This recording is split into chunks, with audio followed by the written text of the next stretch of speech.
और राजा को कोई दुश्मन अगर धोखा से मारता है तो उसका जो पेन कड़ा है, देव खलियान है, वहां का जो सिंगा बोंगा देवता है वो राजा को सचेत कर देता है। इसलिए राजा कभी धोखा से मार भी नहीं खाता है। उसी की ताकत है बोले राजा सबरसाही के पास, सिंगा बोंगा देवता की। तो वो जासूस कहने लगा, बोले भूमिका गुरु, बोले आप मुझे वो स्थान दिखा दो। तो झुन्नी भूमिका कहने लगा, बेटा अभी नहीं, बोले बाद में दिखा दूंगा। उसने जब भी कहा देखने के लिए तो भूमिका गुरु हर बार मना कर देता था। अब वो जासूस सोचता था कि वो कौन सा देवता है, मैं कब देखूंगा, कब मौका मिलेगा, वो ये देखते रहा। धीरे धीरे समय बीतते गया। कुछ दिनों के बाद में एक दिन राजा साहब को कहीं जाना था, तो राजा अपने झुन्नी भूमिका के पास गए और भूमिका जी से कहने लगे, बोले झुन्नी भूमिका जी, आज बोले हमको कहीं चलना है परिवार सहित, तो तुम तैयार हो जाओ, बोले कहीं बाहर घूमने जाना है आज। तो बोले ठीक है। तो जो राजा सबरसाही की लड़की है सिउरी, वो कहने लगी पिताजी मैं भी चलूंगी घूमने। राजा कहने लगा, बेटा सिउरी घर में कोई नहीं है, बोले तुम बोले ये अपने भूमिका गुरु की बेटी है पारो बेटी के साथ तुम दोनों घर में रहना, बोले घर की देखरेख करना, रखवाली करना। सिउरी नहीं मानी, नहीं बोले पिताजी मैं भी चलूंगी।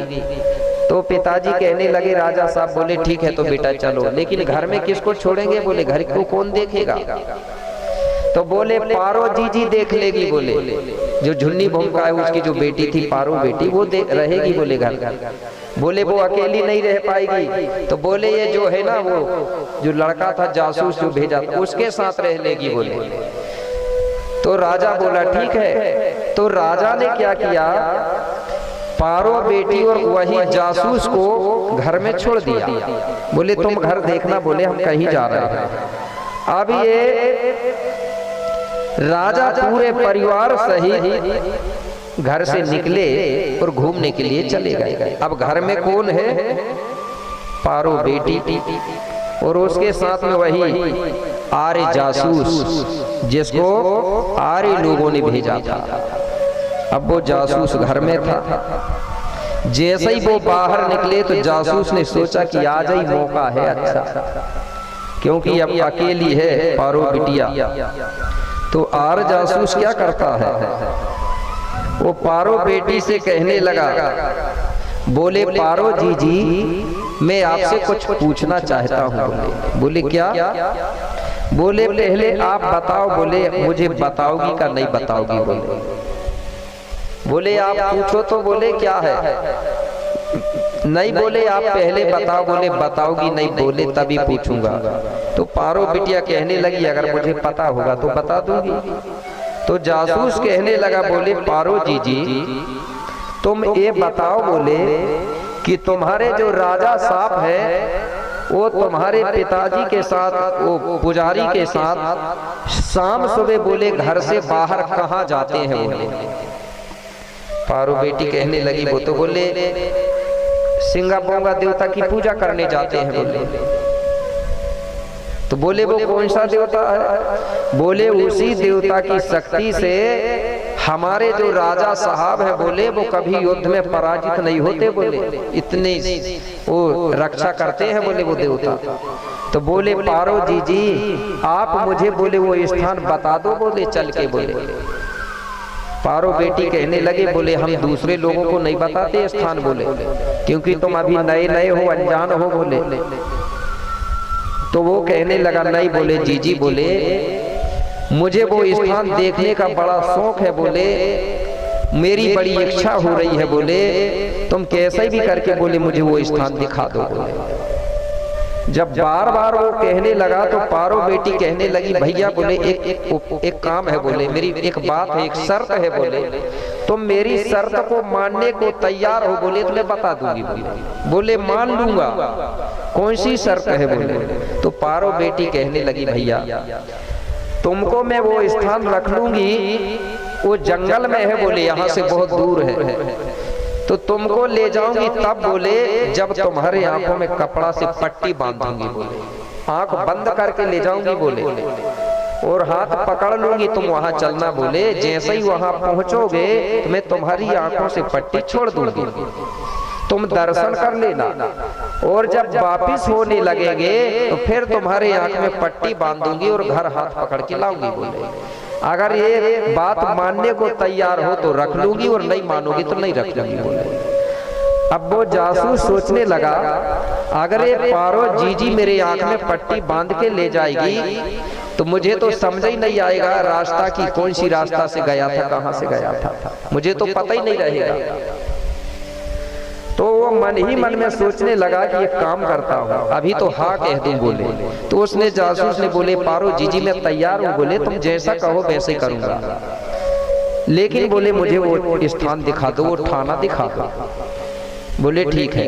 अब जासूस ने किया क्या, जो राई के दाना होते हैं ना सरसमा, वो सरसमा राई के दानों को इकट्ठा करके और एक कपड़े में बांध लिया, पोटली बना के, और अपने शरीर से छुपा के रख लिया। और पारो जीजी से बोला, बोले पारो जीजी चलो बोले, मैं तैयार हो गया। पारो को नहीं बताया कि मैंने क्या रख लिया। अब पारो बेटी ने कपड़ा लाई और वो जासूस की आंख में पट्टी बांधी और हाथ पकड़ी और आगे आगे चलने लगी। अब जासूस पारो जीजी के पीछे पीछे चल रहा है। अब जासूस ने सोचा कि क्या करूं, वही जो राई के दाने रख लिया था, उसी राई के दाने को रास्ते में धीरे धीरे गिराते हुए चला गया, बिखराते हुए। और पारो बेटी ये समझ नहीं पाई कि ये जासूस कर क्या रहा है पीछे पीछे।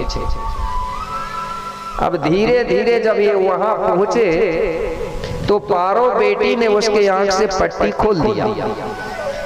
जैसे ही पट्टी खोली तो आर जासूस ने देखा कि वहां एक साजा का पेड़ लगा हुआ था, कोई ऑटो फोटो नहीं थे। कहने लगा जीजी बोले यही है स्थान, बोले हाँ इसी पेड़ की पूजा करते हैं बोले हमारे पिताजी और राजा, यही बोले सिंगा बोंगा का देवता है, इसी की शक्ति है बोले कि हमारे राजा को कोई दुश्मन कभी मार नहीं सकते बोले। जासूस समझ गया कि ठीक है बोले यही पेड़ है बोले ठीक है। तो जीजी बोले मैंने देख लिया, अब चलो। तो पारो बिटिया ने फिर आंख में पट्टी बांधी और उस जासूस के हाथ पकड़ के और फिर घर लेके आई। जब घर लेके आई और आर जासूस के आंखों से पट्टी छोड़ी तो आर जासूस ने बताया भी नहीं और तुरंत वहां से भाग गया, क्योंकि जिस भेद लेने को आया था वो भेद तो उसको पता चल गया। और वहां से भागा और पहुंचा अपनी मंडल में विदेशियों के यहाँ, और उनसे बताया कि बोले अब काम बन जाएगा, अब चिंता करने की बात नहीं है, मैंने राजा सवर शाह का पूरा भेद लेके आ गया बोले। तो विदेशी लोग कहने लगे तो चलो बोले, नहीं बोले अभी कुछ दिनों का इंतजार करना पड़ेगा। बोले कब तक, बोले वर्षा होगी तब ही काम बनेगा। बोले क्यों, अरे बोले वो जो राजा की बेटी है बोले वो झुन्नी भूमिका की बेटी बोले पारो, उसने तो बोले वो देव स्थान ले जाते समय मेरी आंखों में पट्टी बांध दिया था बोले। अब जाएंगे भी तो हमको रास्ता ही मालूम नहीं है, नहीं पहुंच पाएंगे बोले। तो पानी गिरेगा बोले तो मैंने क्या किया हूँ, रास्ते में राई के दाना बिखराते हुए गया हूँ। जब पानी गिर जाएगा तो राई के दाना उग जाएंगे, पेड़ बन जाएंगे, तो हम उन्हीं राई के पेड़ों को देखते देखते चले जाएंगे बोले। ऐसा ही जाएंगे तो नहीं पहुंच पाएंगे क्योंकि भयंकर जंगल है बोले। मेरे भाई कुछ दिनों के बाद में जैसे ही पानी गिरा राई के दाने उग गए। तो विदेशी लोग कहने लगे कि भाई पानी गिर गया, राई के दाना उग गए होंगे बोले, अब देर मत करो अब चलो बोले। तो कुछ लोग कहने लगे दिन में नहीं जाते बोले, अगर दिन में जाएंगे तो राजा देख लेगा या उसकी सामान सेना देख लेगी बोले तो हमको मारेगी, इसलिए बोले सब सो जाएंगे तब रात को जाएंगे बोले। अब मेरे भाई जैसे ही रात हुई तो ये लोग गए वो जंगल के किनारे जहां से उसने राई के दाना फेंका था, जासूस ने वो राई के पेड़ उग गए थे और उगने के बाद वो फूले भी हुए थे। तो राई है जानते हैं ना भाई, सभी लोग जगनी जानते हैं, जगनी भी होती जिसके लंबे दाने होते थे, थोड़ा पतले काले काले तेल निकलता था। तो हमारे गोंड लोग क्या है, प्रकृति के गीत गाते थे, फसल के गीत गाते थे। एक हमारे जो डिंडोरी वाले हैं ना, प्रेम साहब मरावी जी स्वर लहरी, उन्होंने एक गीत गाया है राई और जगनी का। एक लाइन बता रहा हूँ, वो आगे आ गया इसके। कैसे वो गाते थे, राई उग गई और फूल गई, तो कैसे फूली है? राई फूली सुगुर गोगुर जगनी फूली रे जगा जो, सोहेना जगनी फूली रे जागा जो।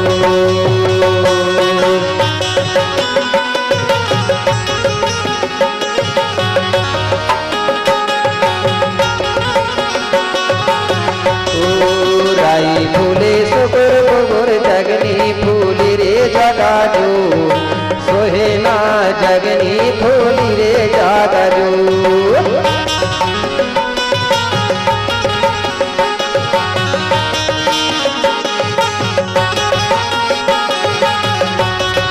सोहेना जगनी फूली रे जागा जो, सोहेना।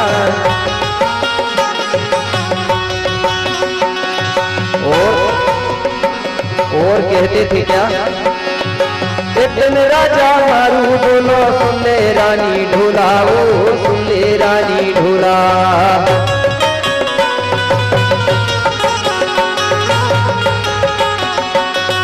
एक दिन राजा मारू बोलो सुन ले रानी ढोला, ओ सुन ले रानी ढोला।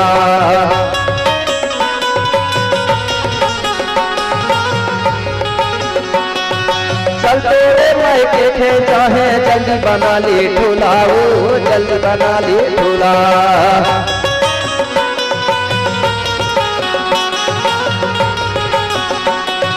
चलते रे मायके थे चाहे जल्दी बना ले ढोला, ओ जल्दी बना ले ढोला।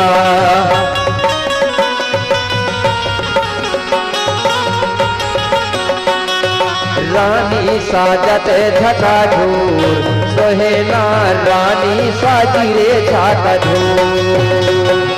राई फूले सुगुर गोगुर जगनी फूली रे जगाझूर, सोहेना जगनी फूली रे जागाझूर।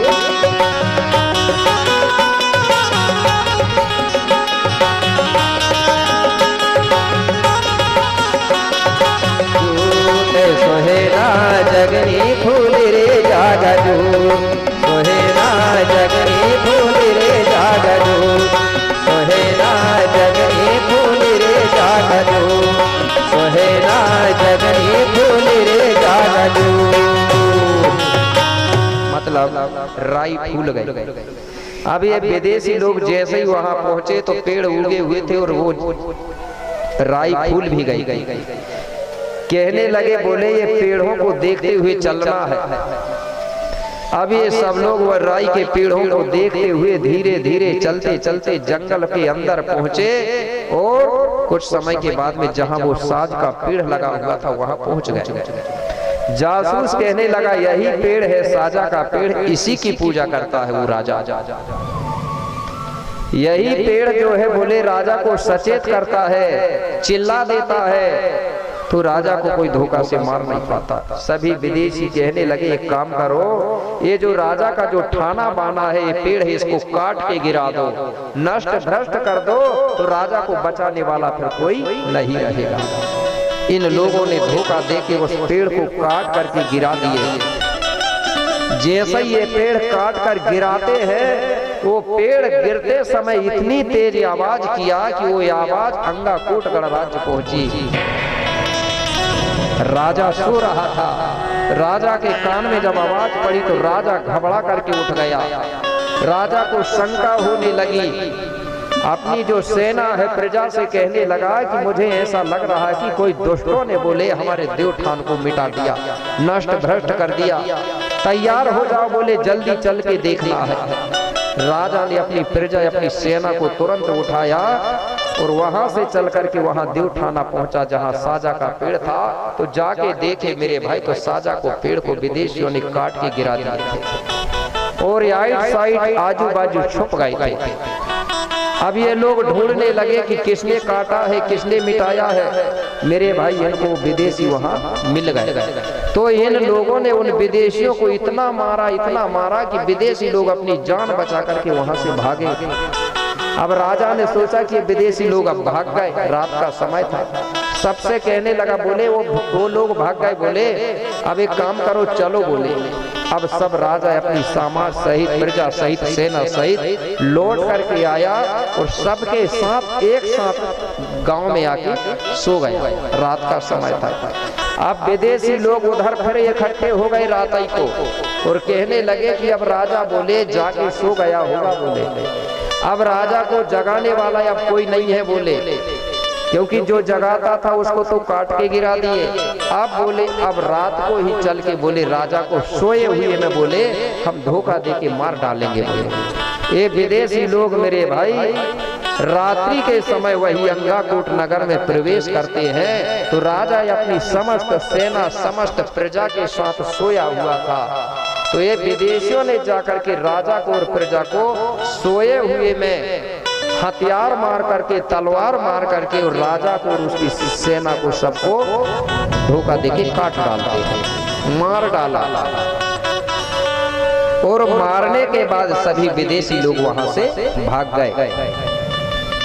जैसे ही सुबह हुई तो वहीं पर सिउरी जो है वो धोखा से बच गई थी। सिउरी ने जैसे ही उठ के देखी तो सब लोग मरे पड़े हुए थे। सिउरी घबरा गई कि बोले किसने? बोले मेरे पिताजी बोले और हमारी समस्त सेना प्रजा को मार डाला। सिउरी घबरा गई। सिउरी सोचने लगी कि आज तो बोले उन दुष्टों ने बोले धोखा देके मेरे पिताजी को, मेरी प्रजा को सबको मार डाला। हो सकता है बोले दूसरे दिन आकर के मुझे भी ना मारें। इसलिए सिउरी डर गई, घबरा गई और सिउरी सोचने लगे कि अब मुझे भी यहाँ नहीं रहना चाहिए, मुझे कहीं दूर जाकर के छुप कर रहना चाहिए। ये डर के कारण सिउरी ने क्या किया, अपने जो राजसी कपड़े हैं उनको उतार दिया और फटे टूटे कपड़ा पहन के अपना रूप बदल करके और घर से निकली और जंगल में जाके रहने लगी। ये गोंडी था उसके साथ, डर के कारण भागी। जब सिउरी वहां रहने लगी तो सिउरी कौन है? भील वंश की लड़की है, राजा सवरशाही की लड़की है। ये वहां रहती थी तो वहां सबसे ज्यादा उस जंगल में बेर थे, बेर।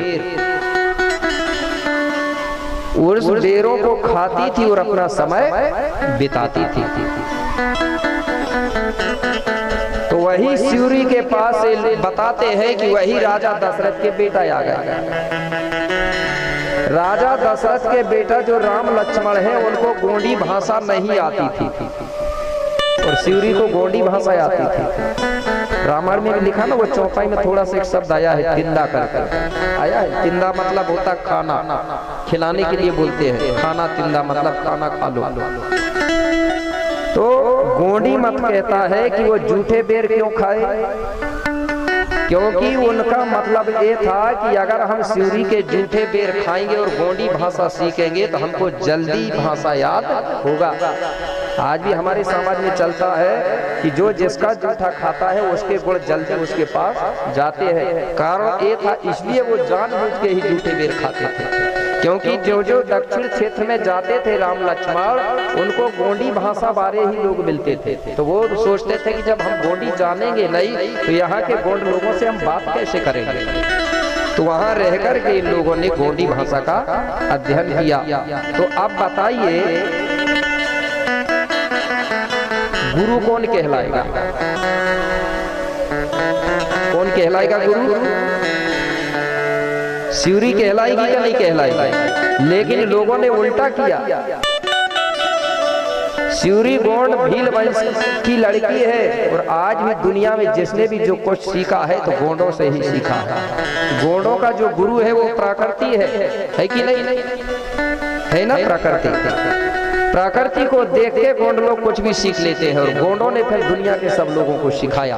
लेकिन गोंडों का नाम आता है कब? वैज्ञानिक है गोंड करके। अरे कोई भी चीज जब प्रारंभ किया तो गोंडों ने किया, गोंडी धर्म से ही सब धर्मों का निर्माण हुआ, गोंडी भाषा से ही सब भाषाओं का निर्माण हुआ। ऐसे कई चीजें हैं। गोंडों ने सबसे पहले किसी भी चीज को बनाया है, उसके बाद में फिर दूसरे लोगों ने। आज हल बखर की बात करते हैं ना, खेती किसानी की, इनको देख के दूसरे लोगों ने ट्रैक्टर बनाए हैं। अब बताइए ट्रैक्टर बना है पहले कि हल बखर बने पहले? गोंडों ही ने खोजा ना। और मैंने अगले साल बताया रहा होगा, एक गोंडों के पास एक चम्मच होता था जो लकड़ी का चम्मच होता था जिसको गोंडी में बोलते हैं सुकुड़ बोलते हैं नहीं सुकुड़, इधर क्या बोलते हैं?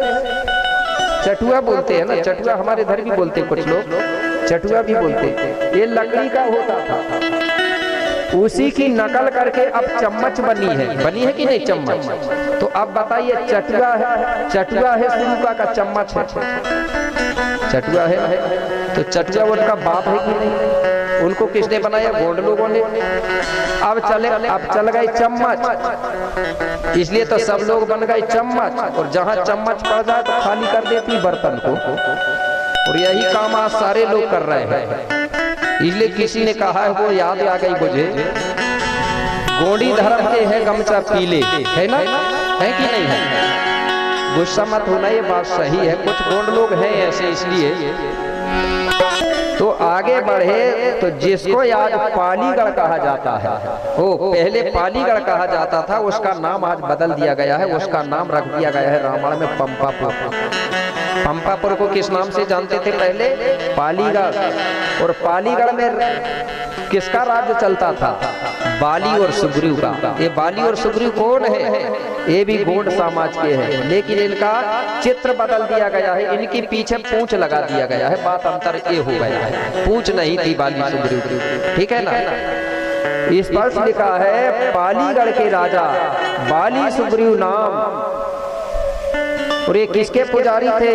बताया गया है कुछ पूर्वजों के द्वारा।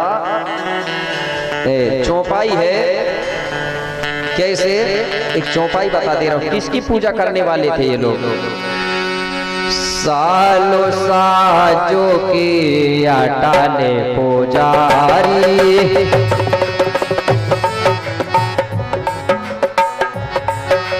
साले साजो के अटाले पुजारी, बाड़ी बागो से साथ ले धारी।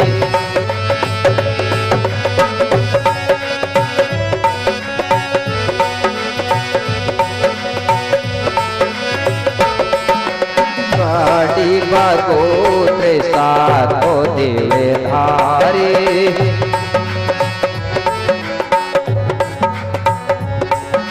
पहाड़ी गोत्र सात देवे धारे, सालो साजो के अटाले पुजारे। देखिए यहाँ भी परिवर्तन हुआ है हमारे इतिहास को तोड़ मरोड़ करने के लिए। सालो साज के अटल पुजारी, बाड़ी व गोत्र सात देवधारी। बाड़ी व होते ना हमारे समाज में, तो इनके देव कितने थे? 7। तो जो सालो शब्द है, और जो साज है, साल और साल का पेड़ होता है और साज का, तो साल को क्या लिखा गया? साल को बदल दिया गया ताल में। कहाँ बदला है? साल को बदल गया ताल में, और साज को बदला गया है 7 में, और लिख दिया गया 7 ताल के वृक्ष थे। मैं नहीं कह रहा हूं, एक रामायण है दशरथ नंदन करके, उसमें लिखा है, मैंने नहीं लिखा हूं। बदल गया ना, जबकि ये साल और साज थे 2 पेड़।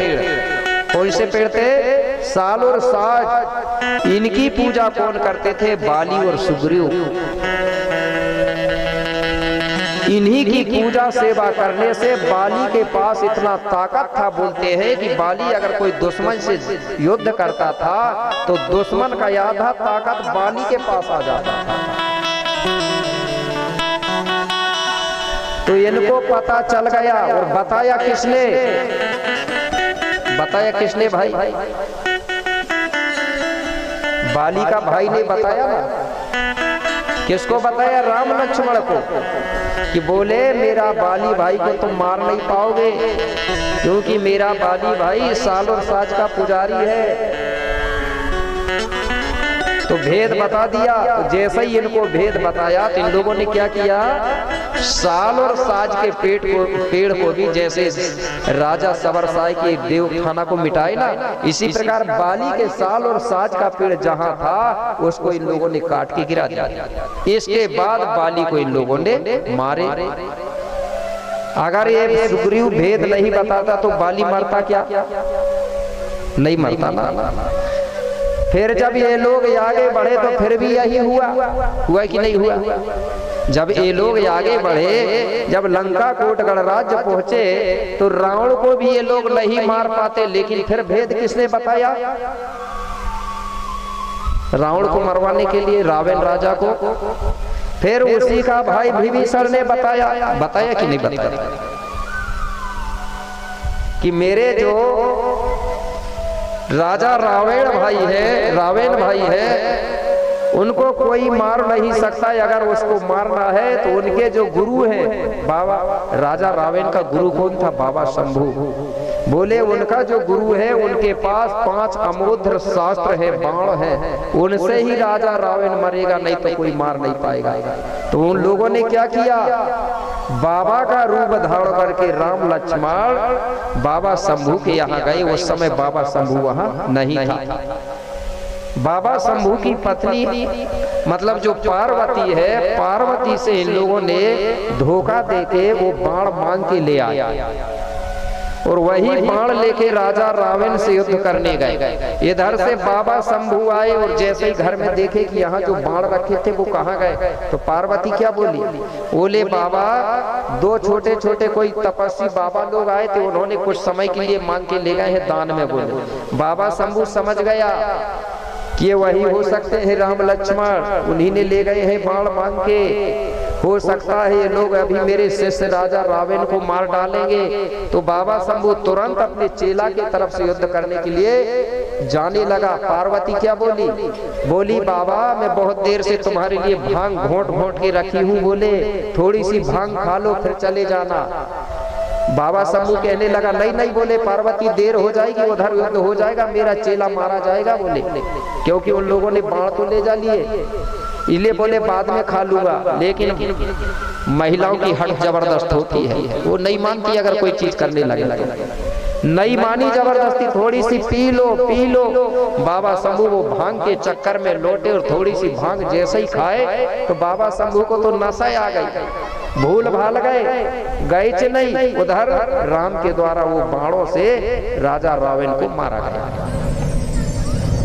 अगर वो भांग नहीं खाते और पार्वती जबरदस्ती हट नहीं करती तो हो सकता था राजा रावण के तरफ से जाके बाबा शंभू युद्ध करता तो रावण बच जाता। आज भी यही हाल हो रहा है। 2 चीज, हमारा भेद हमारा ही भाई सामने जाके बताता है, इसलिए गोंड लोग हार रहे हैं। चाहे कोई सा भी युद्ध हो, समझ गए कि नहीं? आज के युद्ध अलग ढंग से चल रहे हैं। या तो हमारा भाई उधर जाके भेद बताता है तब हारते हैं, और दूसरी बात कि हमारे लोगों को कुछ ना कुछ नशा देके और उनको नशा में बहका दिया जाता है, उसमें हारते हैं। दोनों जगह से हारे ना। भाइयों ने भेद बताए और बाबा शंभू को नशा। तो आज भी हमारे गोंड लोगों को यही किया जा रहा है। कर रहे हैं कि नहीं कर रहे हैं? बिकने लगे लोग, बिकने लगे, लालच में चले गए। इसलिए आज भी हम हर युद्ध में पराजित होते जा रहे हैं। तो मेरे भाई इस प्रकार से हमारे राजा महाराजाओं को हमारे ही लोगों ने भेद बता के मरवा डाले और हमारे राजाओं को नशा की आदत बना के मरवा डाले। ऐसे कई राजा है जिनको दारू पिला के गांजा पिला के मारा डाला गया। तो समय भी होते जा रहा, लगभग 2:30 बज गए हैं और इंटर देने के लिए कहते होंगे आप लोग। तो मैं सोच रहा हूँ कि 10-15 मिनट के लिए इंटर दिया जाए, उसके बाद में फिर आगे बताऊंगा कि और ऐसे कौन से राजा थे जिनको यही खिला पिला के मारा गया। ठीक है, ये बात आगे बताऊंगा क्योंकि गाता